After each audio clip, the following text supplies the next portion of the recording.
I never believed in accidents until that Tuesday night when my phone wouldn't stop buzzing at 2:47 a.m. My daughter Zara was supposed to be studying for her nursing finals, not sending me random YouTube links with crying face emojis. The message said, "Mama, I know you'll think I'm crazy, but please watch this. The woman sounds just like you when you talk to Papa in your sleep." That should have been my first warning. I don't remember my dreams anymore. Haven't since my husband died. But apparently, I've been talking to him every night for 2 years. Loud enough for Zara to hear through our thin apartment walls. She recorded me once, played it back the next morning over breakfast. My voice, speaking Arabic to someone who wasn't there, asking why he left me alone with so many questions. The video she sent was different from anything I'd ever seen on your channel. This woman wasn't standing in front of a church or holding a Bible. She was sitting in what looked like a laundromat, folding children's clothes with shaking hands, talking about how Isa came to her while she was washing bloodstains out of her son's school uniform. She kept pausing, touching her throat like the words were cutting her on the way out. I watched it 17 times before dawn, and each time something inside my chest grew tighter. Not because her story was extraordinary. I'd heard similar testimonies before and dismissed them as emotional manipulation. But this woman had a scar above her left eyebrow that she kept touching when she talked about doubt.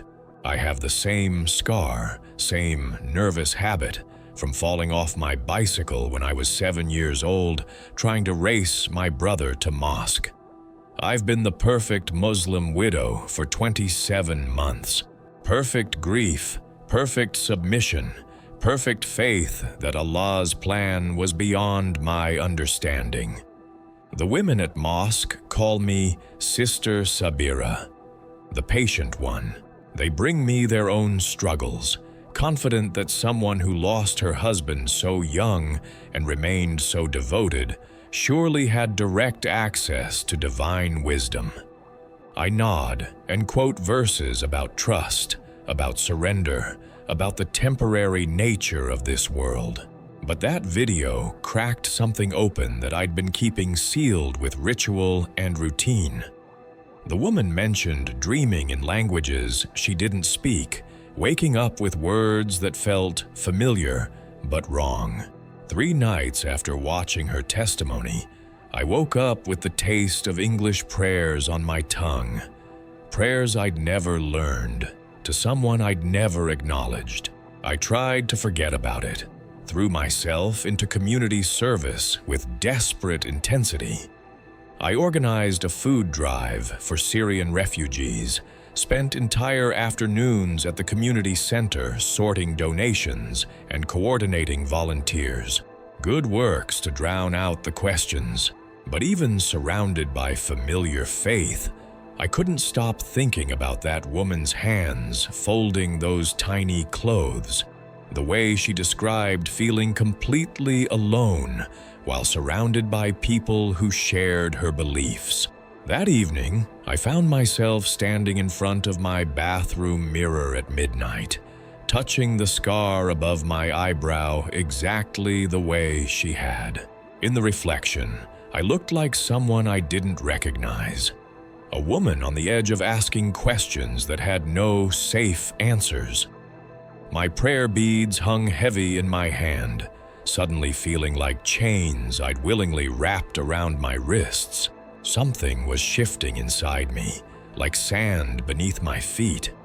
The routine prayers that had once brought comfort now echoed back empty from the ceiling. During women's study group, I began noticing things that had never bothered me before. The casual way we spoke about Christians as deceived, about anyone outside our faith as less worthy of compassion. These weren't new teachings, but somehow they felt different now, smaller and harsher than the love I was beginning to sense existed beyond our carefully drawn boundaries. I told myself it was grief playing tricks on my mind, loneliness making me susceptible to emotional manipulation.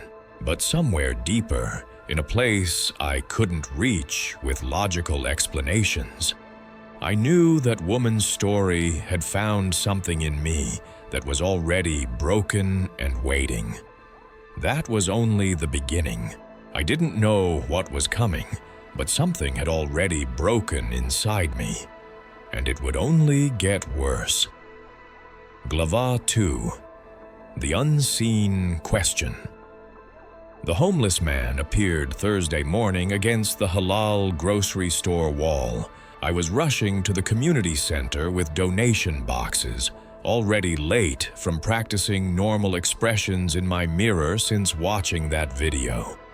He was maybe 60, hands shaking as he tried to light a broken cigarette.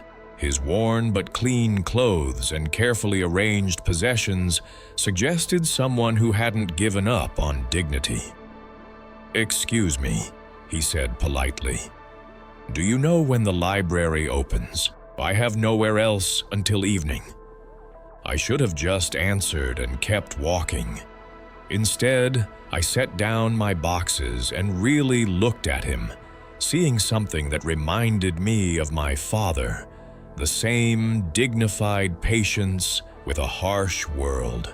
"Are you hungry?" The words escaped before I could stop them. His smile transformed his face.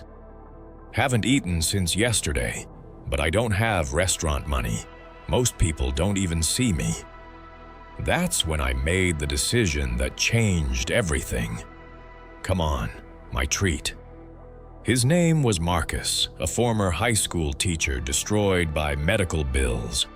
When I paid for his meal and gave him $20, tears filled his eyes.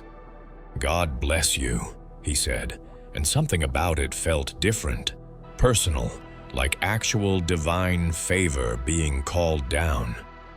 I arrived at the community center 40 minutes late. Sister Fatima waited with trouble in her smile. "We were worried, Sabira. It's not like you to be late." I explained about helping someone hungry. Her expression shifted from concern to something colder. Was this person from our community? We discussed helping our own first.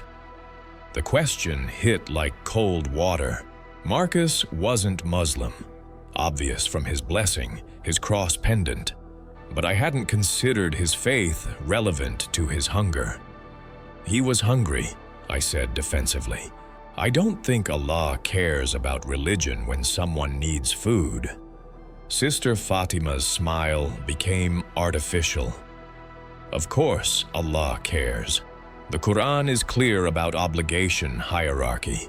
Perhaps grief has clouded your judgment." Her casual dismissal of my choice as mental instability sparked unexpected anger.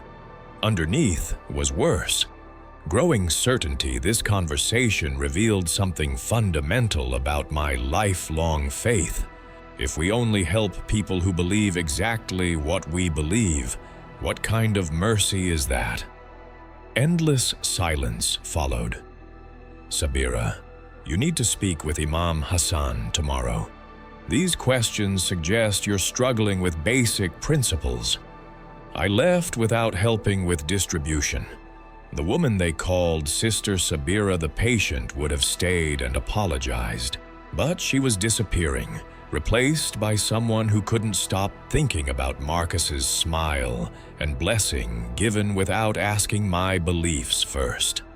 Someone understanding that growing questions wouldn't be satisfied by reminders about hierarchy. That night, Arabic prayers felt like stones in my mouth. Instead, I thought about Marcus, wondering if he'd found shelter. I wanted it to be over. Instead, it had only just begun. Glava 3. Something breaks. The dreams started that very night, urgent and insistent. like someone trying to wake me from a coma I didn't know I was in.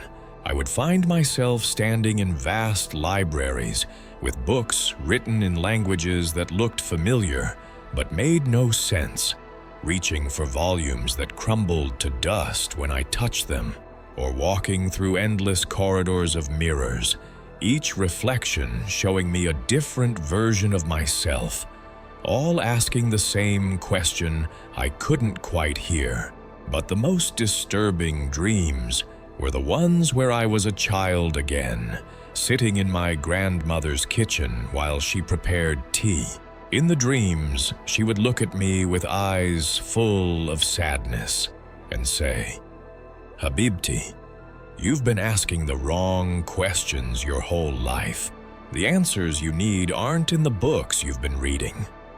Then she would gesture toward a door I'd never noticed before, a door that pulsed with warm light, and I would wake up with my heart racing and the taste of her mint tea still on my tongue.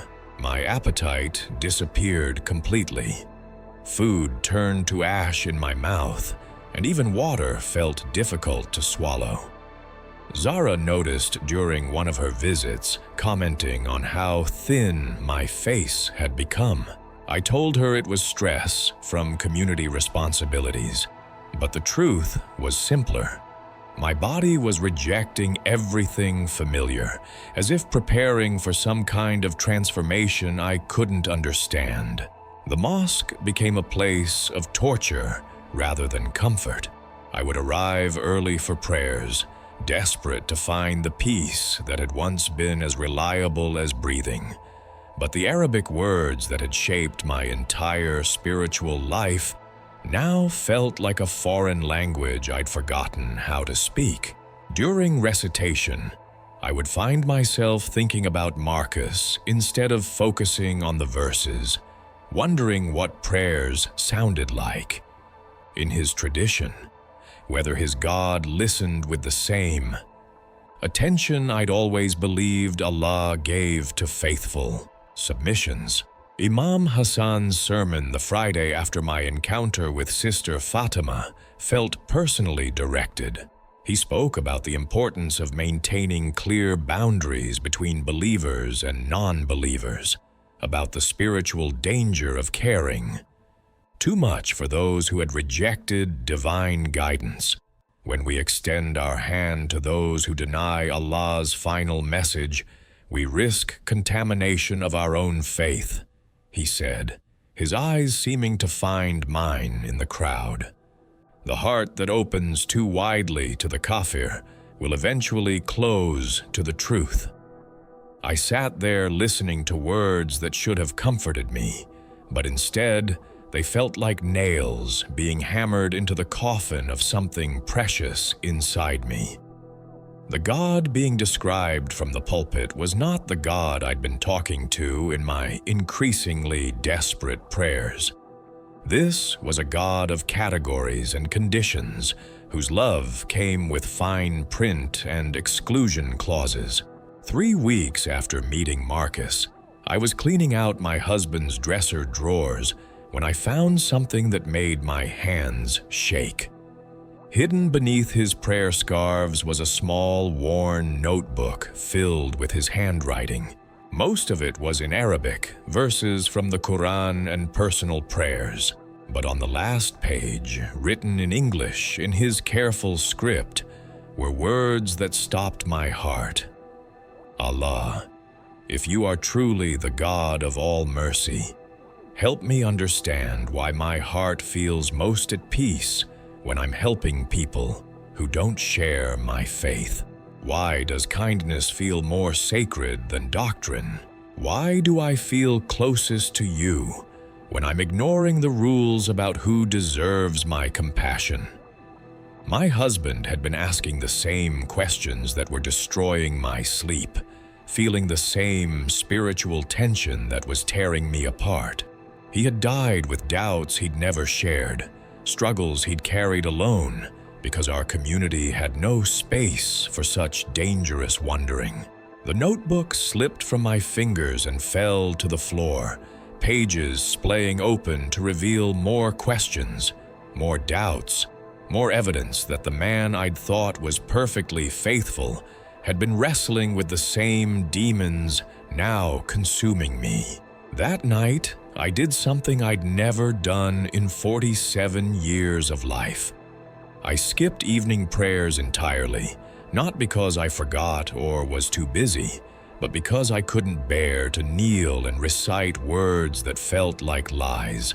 Instead, I sat by my window watching stars appear in the darkening sky, holding my husband's notebook against my chest and crying for the conversations we'd never had, the fears we'd never shared, the questions we'd both been too afraid to voice.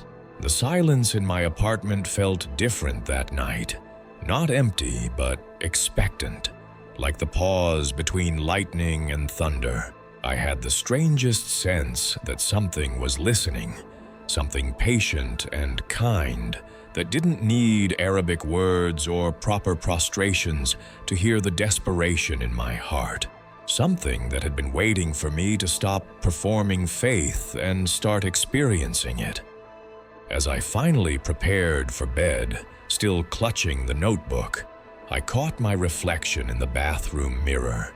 The scar above my eyebrow seemed more prominent somehow, a reminder of childhood curiosity that had led to painful falls, but also to discoveries I wouldn't have made by staying safe. I looked like someone preparing for a journey she didn't understand, someone who had already traveled too far to turn back. It felt small at the time, but looking back, that's where everything began to unravel. Glava 4. The Forbidden Thought. The name I woke up speaking was Jesus, and it came out of my mouth like water from a broken dam. Natural, inevitable, unstoppable. I lay in the pre-dawn darkness, my heart hammering against my ribs, trying to convince myself it had been part of a dream I couldn't remember. But the name lingered on my tongue, with a sweetness I'd never tasted, as if I'd been pronouncing it wrong my entire life and had finally gotten it right. I couldn't face morning prayers after that. The thought of kneeling on my prayer rug and reciting the Shahada felt like betrayal. But betrayal of what or whom I wasn't certain anymore. Instead, I sat at my kitchen table with my husband's notebook open beside my untouched coffee, reading his secret questions for the dozenth time and feeling like I was meeting him for the first time. When Zara called that afternoon to check on me, I almost told her about the notebook, about the dreams, about waking up with a forbidden name on my lips. But something held me back. Maybe instinct, maybe cowardice, maybe the growing awareness that the woman she knew as her mother was changing into someone she might not recognize. "You sound tired, Mama," she said, her voice carrying the concern that medical training had taught her to hear in subtle changes. "Are you sleeping? Eating properly?" "I'm fine, Habibti," I lied. "Just dealing with some community politics at the mosque." But I wasn't fine, and the community politics were about to become much more complicated. Later that evening, Sister Fatima called with news that made my stomach drop. She'd spoken with Imam Hassan about my concerning behavior, and he wanted to meet with me after Friday prayers. "He's very worried about you, Sabira," she said, her voice carrying that particular mixture of concern and excitement that comes from being the messenger of important drama. "Some of the sisters have mentioned changes in your behavior, questions you've been asking that suggest you might be struggling with fundamental aspects of our faith." The word fundamental hit me like a physical blow. Of course, they were fundamental. That was exactly the problem.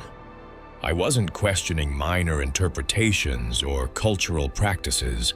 I was questioning whether the entire framework of my beliefs left room for the kind of love I'd felt compelled to show Marcus. "What kind of questions?" I managed to ask, though I already knew the answer would terrify me. "Your comments about helping non-believers as if their needs were equal to ours. Your suggestion that Allah might not care about someone's religion when deciding if they deserve compassion. Sister Miriam mentioned that you seemed uncomfortable during the discussion about maintaining proper boundaries with Christian neighbors."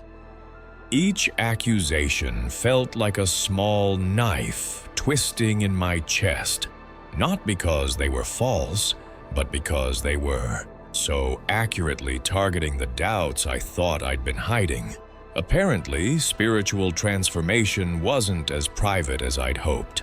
My growing questions were written all over my face, evident in every conversation. "The Imam just wants to help you work through these difficulties," Sister Fatima continued.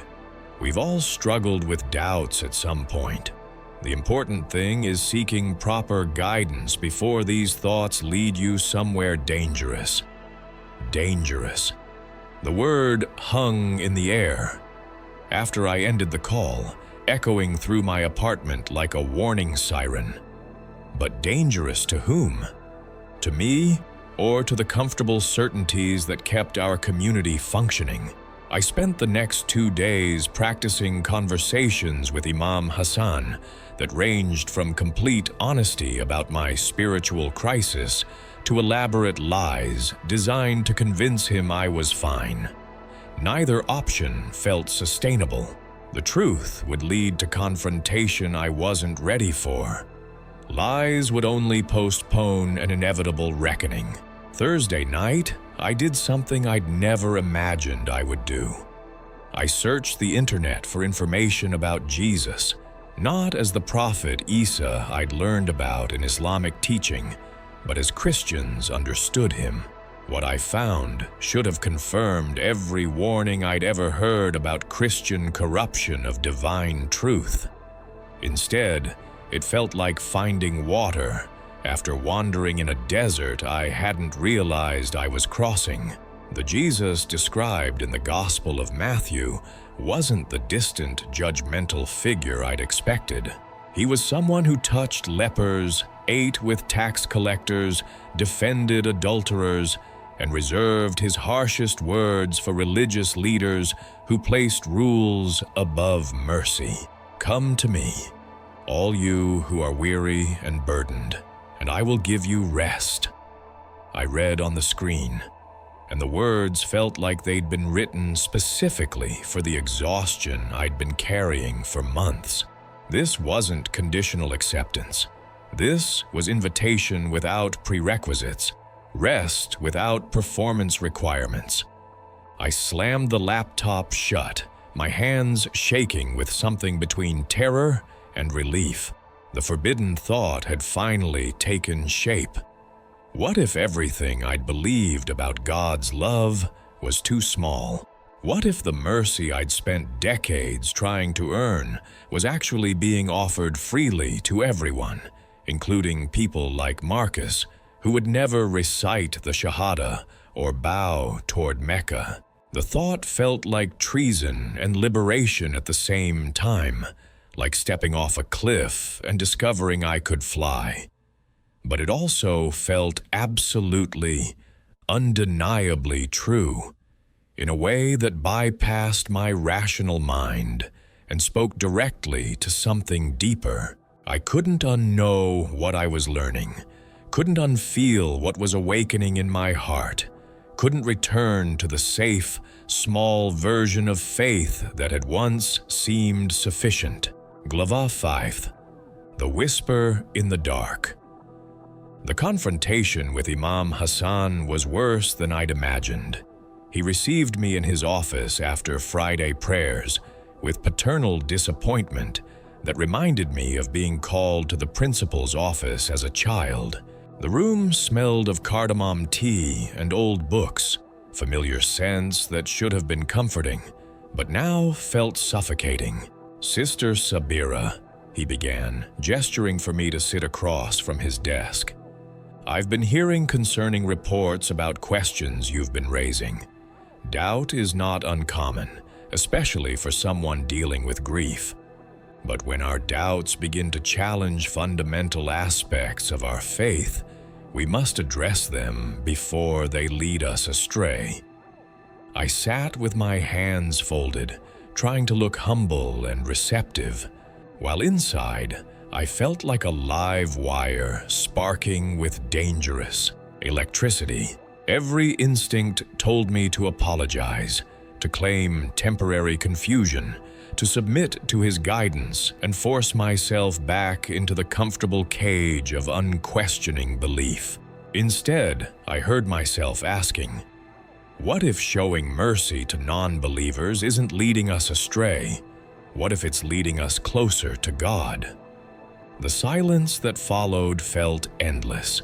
Imam Hassan's face went through several expressions: surprise, concern, and finally something that looked like alarm. When he spoke again, his voice carried the weight of someone delivering a diagnosis he wished he didn't have to make. "Sister, what you're describing isn't mercy. It's spiritual confusion that could endanger your eternal soul. When we prioritize the needs of kafir over believers, we are actively disobeying Allah's commands." He opened his Quran to a marked passage and began reading about maintaining community boundaries, about the dangers of taking Christians and Jews as close friends, about inevitable punishment awaiting those who reject Islam. His voice was confident, authoritative, backed by decades of study. But listening to those familiar verses, I felt something inside me recoil, like a snake had been placed in my hands. "You fed a Christian man while ignoring the needs of Muslim families in our own community," he continued after closing the book. "That isn't charity, Sister Sabira. That's betrayal." The conversation lasted another 20 minutes, but I barely heard the rest. Something had broken open inside me during that exchange, some final barrier between the woman I'd been and the woman I was becoming. By the time I left with promises to seek proper spiritual direction, I knew I was lying to both of us. That afternoon, I did something that would have been unthinkable weeks earlier. I went to the public library and checked out a Bible, the first time I'd ever held one in my hands. The librarian, a kind older woman named Mrs. Patterson, noticed my nervous fumbling and offered to help.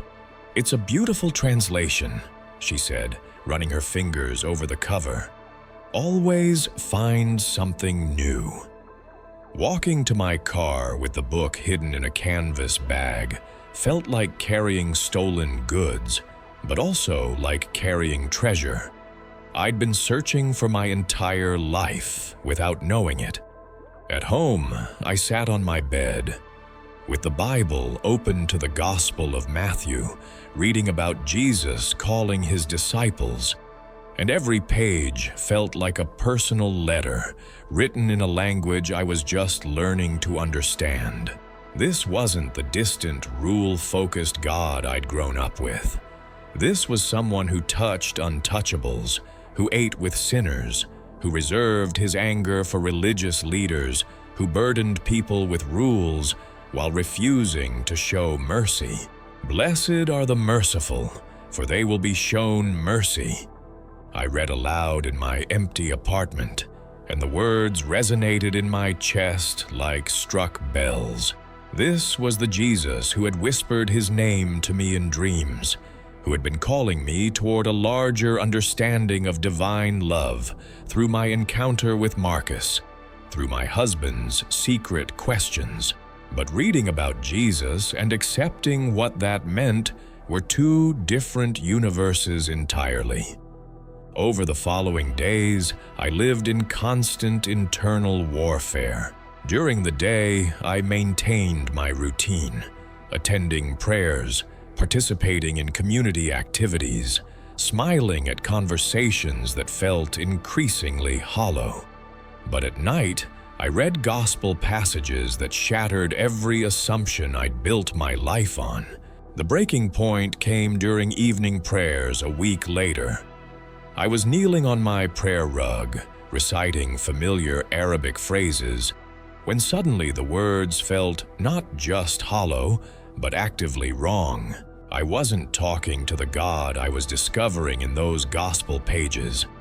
I was reciting formulas to a deity who felt smaller and more distant with every passing day.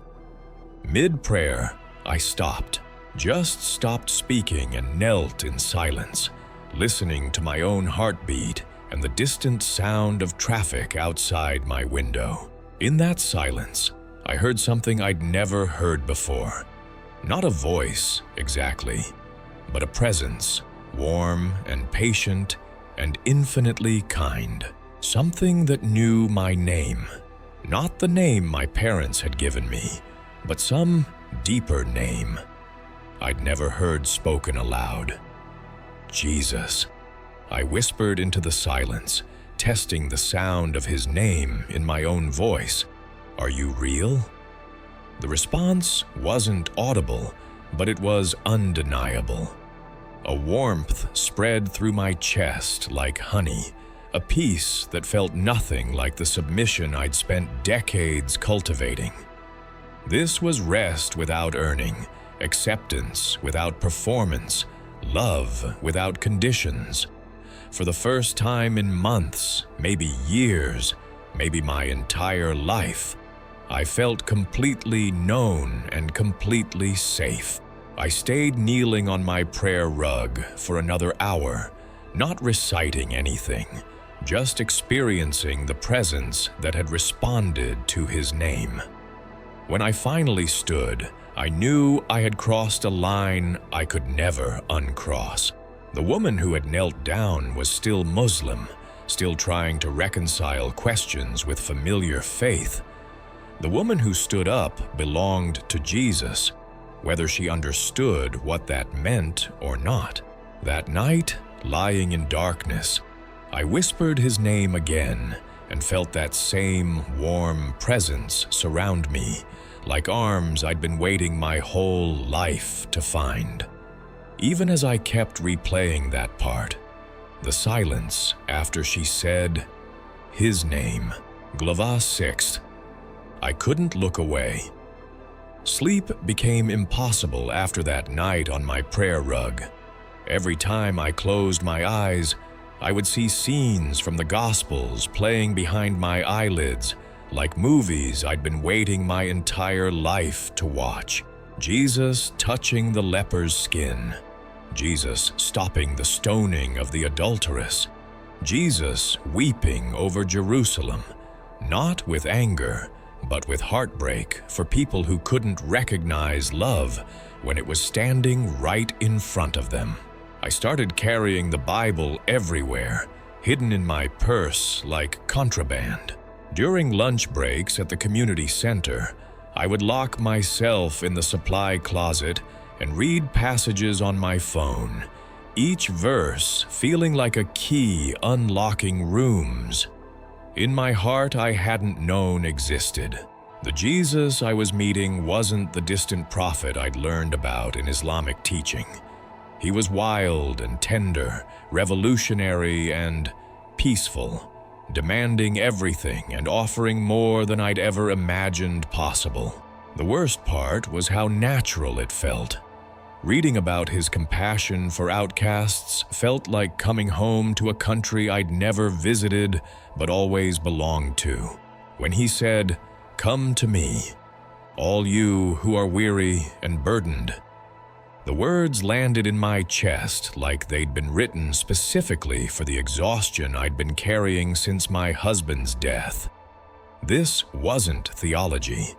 This was recognition. But the fear was consuming me from the inside out. 47 years of Islamic faith don't disappear. overnight, and the terror of hellfire still burned in my bones every time I opened the Bible. What if I was being deceived? What if this peace was actually spiritual seduction, leading me toward eternal punishment? The Quran had warnings about exactly this. Christians who would try to lead believers astray with corrupted scriptures and false promises. I tried to find middle ground, some way to hold both truths simultaneously. Maybe Jesus was exactly who Christians said he was, but only for them. Maybe Allah had different plans for different people, different revelations for different communities. Maybe I could love Jesus while remaining Muslim, honor his teachings while maintaining my original faith. But every attempt at theological compromise crumbled when I tried to pray my traditional prayers. The Arabic words that had once flowed like water now stuck in my throat like broken glass. I couldn't bow toward Mecca while my heart was turning toward someone the prayer specifically denied. I couldn't recite the Shahada declaring Muhammad as the final messenger while reading about Jesus claiming to be the way, the truth, and the life. The breaking point came during what should have been a routine conversation with Sister Mariam about organizing the annual fundraising dinner. We were discussing menu options when she mentioned needing to be careful about halal certification, making sure no Christian volunteers handled the food preparation. "We can't risk contamination," she said casually, driving a knife straight into the tender new faith growing in my chest. You know how they are about mixing their beliefs with everything they touch. I stared at her across the table, this woman I'd known for 12 years, wondering how I'd never noticed the casual dehumanization in her voice when she talked about them. Christians weren't people with different beliefs. They were sources of contamination to be avoided. "Sister Mariam," I heard myself saying, "don't you think maybe they are just people trying to follow God the best way they know how?" Her expression shifted immediately, the same alarm I'd seen in Imam Hassan's face. "Sabira, we've discussed this. Their way isn't valid anymore. Allah sent Muhammad to correct their mistakes. Continuing to follow Jesus after receiving the final revelation isn't faithfulness. It's stubborn rejection of truth." But I couldn't look away from what I was discovering, no matter how dangerous it was becoming. That night, I sat on my bedroom floor, surrounded by pages I'd printed from websites, reading testimony after testimony from Muslims who had encountered Jesus and found themselves unable to deny what they'd experienced. Their stories weren't about theological arguments or intellectual conversions. They were about meeting someone who loved them before they could earn it, who knew them before they could hide. One woman described dreaming about Jesus for months before understanding who he was. Another wrote about feeling his presence during her darkest depression, a warmth and peace that no amount of traditional prayer had provided. A man from Pakistan told of seeing Jesus in a vision while dying in a hospital, experiencing love so complete and unconditional that he couldn't return to a faith built on performance and fear. Every story felt like looking in a mirror. These weren't people who had been brainwashed by missionaries or seduced by Western culture. These were Muslims who had encountered something real, something that answered questions they hadn't known they were asking, something that satisfied hunger they hadn't realized they were carrying. As I read, I found myself crying. Not the desperate tears of confusion I'd been shedding for weeks, but tears of recognition, of relief, of finally understanding what had been missing from my spiritual life. The God I was meeting through these testimonies wasn't smaller than Allah. He was bigger, wider, more dangerous, and more wonderful than I'd ever imagined possible. 3 nights later, I made a decision that felt like jumping off a cliff. I rolled up my prayer rug, the one that had been my spiritual anchor for decades, and put it away in my closet. I couldn't kneel on it anymore, couldn't face Mecca and deny the one who was calling me to face him instead. Standing in my bedroom without the familiar rectangle of woven threads on the floor, I felt completely disoriented and completely free at the same time. This was the moment of no return, the point where pretending to be a questioning Muslim became impossible and acknowledging what I was becoming unavoidable. That night, I didn't attempt any formal prayers at all. Instead, I sat by my window and talked to Jesus like he was sitting in the chair across from me, telling him about my fear, my excitement, my growing certainty that he was the answer to every question I'd carried for 47 years. When I finished talking, the silence in my room wasn't empty. It was full of presence, full of attention, full of love that required nothing from me but my willingness to receive it. Everything I believed was cracking, but nothing prepared me for what happened next. Glava 7. The voice I wasn't looking for. The encounter happened on a Tuesday morning at 4:17 a.m., and I know the exact time because I was staring at my bedside clock when everything changed.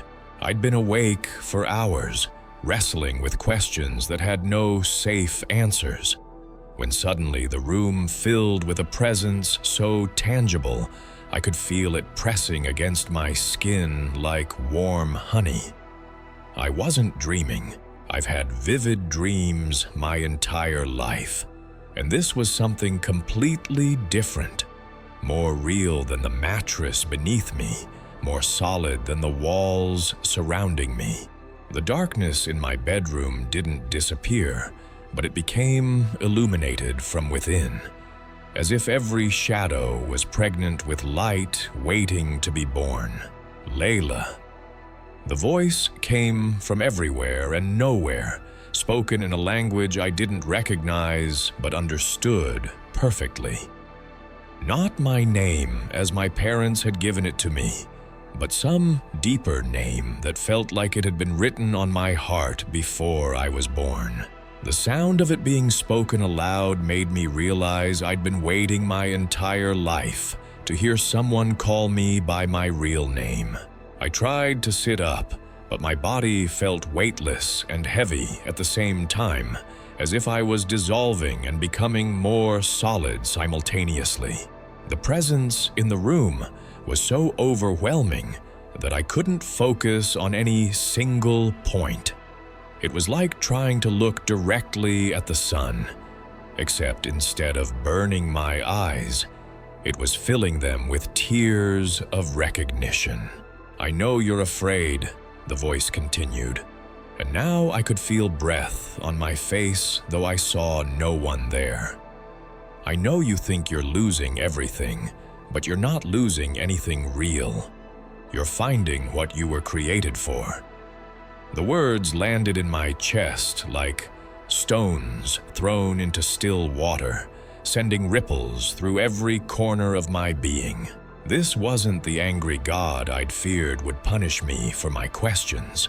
Wasn't the distant Allah who required perfect submission before offering conditional love. This was someone who had been watching me struggle, who had been waiting patiently for me to stop running from what my heart already knew. "Jesus?" I whispered, though I already knew the answer. The name felt different in my mouth now, not forbidden, but familiar, like a word I'd been trying to remember for decades. "I am," he said, and the simple affirmation contained everything. All the love I'd been searching for, all the peace I'd been craving, all the answers to questions I hadn't known how to ask. I have been calling you for so long. Thank you for finally hearing. The gratitude in his voice broke something open inside me that I didn't know had been closed. God was thanking me? For what? For doubting everything I'd been taught? For betraying my family's faith? The impossibility of divine gratitude for my rebellion made me laugh and sob simultaneously. I don't understand, I managed to say through tears that felt like they were washing away 47 years of accumulated spiritual debris. I'm not good enough for this. I'm not worthy. Worthy? The word came with such gentle amusement that I felt like a child who had just asked if the sky was tall enough. My daughter, worthiness isn't something you achieve. It's something you receive. You are worthy because I say you are worthy. You belong to me because I choose you, not because you've earned the right to be chosen. The concept was so foreign to everything I'd been taught that my mind couldn't process it intellectually. But something deeper than my mind, something in my soul that had been starving for decades, reached out and grabbed onto this understanding like a drowning person grabbing a rope. But I'm Muslim, I said, the words sounding hollow even as I spoke them. I was born Muslim, raised Muslim, married Muslim. It's not just my religion. It's who I am. No, he said, and his voice carried the authority of someone who had been there when I was knitted together in my mother's womb. Muslim is what you were taught to be.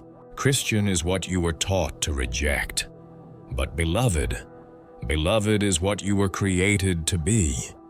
My beloved. That identity goes deeper than any religion, older than any teaching, truer than any fear. I felt myself dissolving and being rebuilt simultaneously. Every cell in my body recognizing truth at a frequency I'd never been tuned to before. This wasn't conversion. This was homecoming. This wasn't abandoning my identity. This was discovering my real one for the first time. What happens now? I whispered, because I knew this moment would end, and I would have to return to a world that wouldn't understand what had happened to me. Now you live, he said simply. You stop trying to earn love and start receiving it. You stop performing faith and start experiencing it. You stop hiding from who you really are and start becoming her. The presence began to fade, not disappearing, but settling into something I could carry with me, like warm light taking up permanent residence in my chest. But before it fully integrated, I heard him speak one more time, words that would sustain me through everything that was coming. I will never leave you, Layla. Never. You are mine now, and nothing in heaven or earth can change that. Rest in that truth. Let it be enough. And then I was alone in my bedroom again, but not alone at all. The woman who had lain down in terror and confusion had been replaced by someone who knew exactly who she belonged to, regardless of what that belonging would cost her.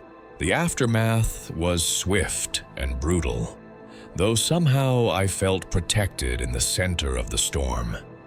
When I quietly told Zara about my encounter during her next visit, her face went white with shock and fear. She paced my living room for 20 minutes, alternating between tears and anger, asking how I could throw away everything our family had stood for, how I could betray her father's memory. "Mama, you're not thinking clearly," she said, voice breaking with desperation. Grief does terrible things to people's minds. This isn't real. It's trauma manifesting as religious delusion. I've seen it in the hospital. I understood her reaction and felt compassion for her fear. But no amount of psychological explanation could touch what had happened to me. The peace living in my chest wasn't mental illness. It was the first sanity I'd experienced in years. The news spread through our community like wildfire. Concerned friends, angry relatives, and religious authorities came. They pleaded and warned that I was choosing hell over paradise, isolation over community, madness over wisdom. But their words bounced off something new inside me, sealed by love too strong for human disapproval.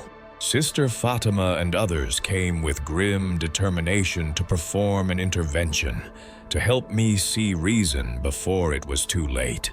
They spoke about the Shahada I'd recited thousands of times, about the community that had supported me through my husband's death. Think about your reputation, Sister Miriam urged. What man will want to marry a girl whose mother became apostate? What kind of life are you condemning her to? But even their threats about Zara's future couldn't shake the certainty rooted in my soul.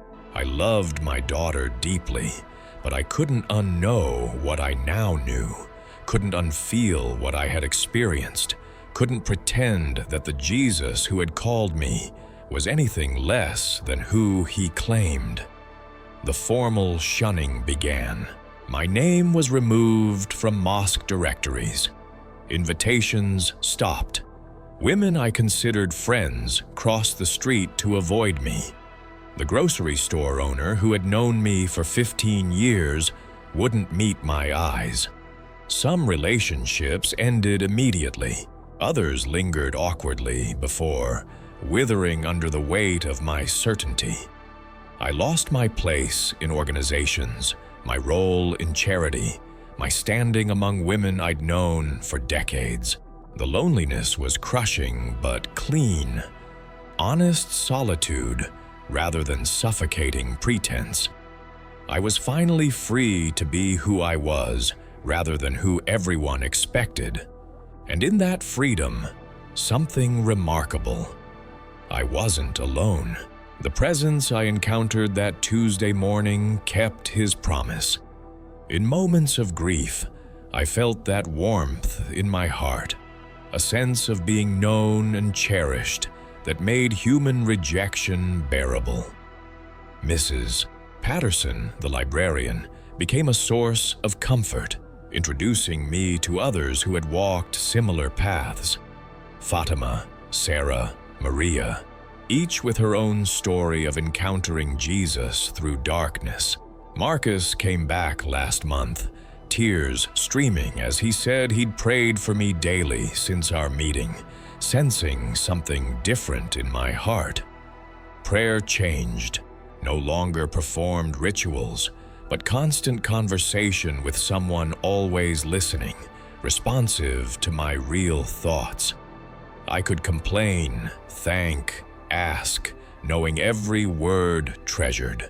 Sometimes the cost took my breath away. Passing former friends who looked through me, hearing about community events I would never attend. But remembering that morning when love called me by name, I felt belonging that couldn't be earned or lost. The woman in my mirror looked the same, but felt different. The scar above my eyebrow still there, a reminder of childhood curiosity and discovery. Now a badge of honor, proof that sometimes you must lose everything familiar to find everything true. Standing at my kitchen window this morning, watching the sunrise paint my neighborhood in shades of gold and pink, I felt the presence I'd learned to recognize as Jesus surrounding me like a warm embrace. 6 months had passed since that night when everything changed. 6 months of walking a path I never could have imagined when I was Sister Sabira. The coffee in my hands was still steaming, and somewhere in the distance I could hear the call to prayer from the mosque I would never enter again. But instead of grief, there was only peace. Deep, unshakable peace that had nothing to do with circumstances and everything to do with finally knowing who I belonged to. My apartment looked different now. The space where my prayer rug had been was occupied by a small wooden cross Mrs. Patterson had given me, nothing fancy, just 2 pieces of wood, joined together to remind me of love that chose sacrifice over safety. My husband's notebook lay open beside it, his secret questions finally answered. Zara called yesterday, the first time in 3 weeks. Our conversation was still careful, still heavy with everything we couldn't say, but her voice carried less anger than before. When she asked if I was happy, I could answer honestly for the first time in years. I am, I told her. I know you don't understand it, Habibti, but I am more myself than I've ever been.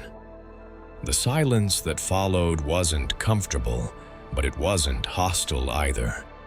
When she finally spoke, her voice was quiet, thoughtful. You sound different, Mama.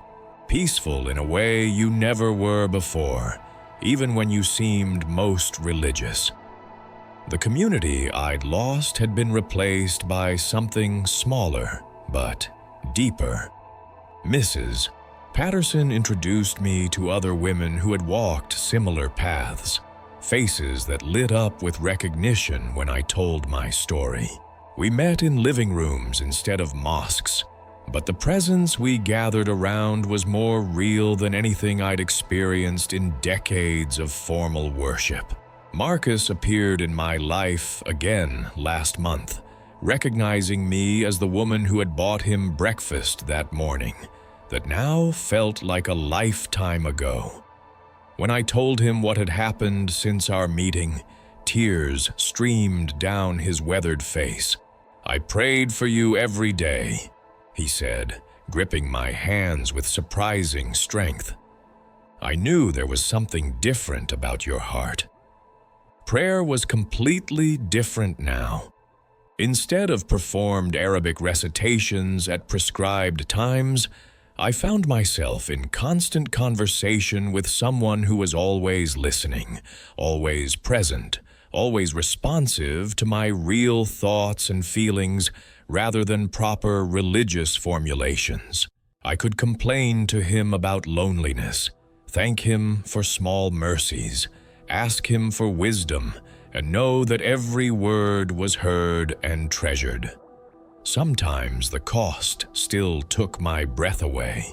Passing former friends on the street who looked through me as if I didn't exist. Hearing about community events I would never again be invited to attend. But then I would remember that Tuesday morning when love itself called me by name and invited me into belonging that couldn't be earned or lost. The woman in my mirror looked the same, but felt entirely different. The scar above my eyebrow was still there, still a reminder of childhood curiosity that led to temporary pain but permanent discovery. But now it felt like a badge of honor, proof that falling down was sometimes the only way to find out you could get back up stronger. As I finished my coffee and prepared to start another day, I whispered the words that had become my constant confession of faith. Jesus, I believe. I believe you are who you say you are. I believe you love me the way you say you do. The words hung in the air like promises, like keys unlocking doors I hadn't even known existed. I didn't understand it all, but I knew this. I wasn't alone anymore. I had found my way home to love itself, and nothing in heaven or earth could ever change that belonging.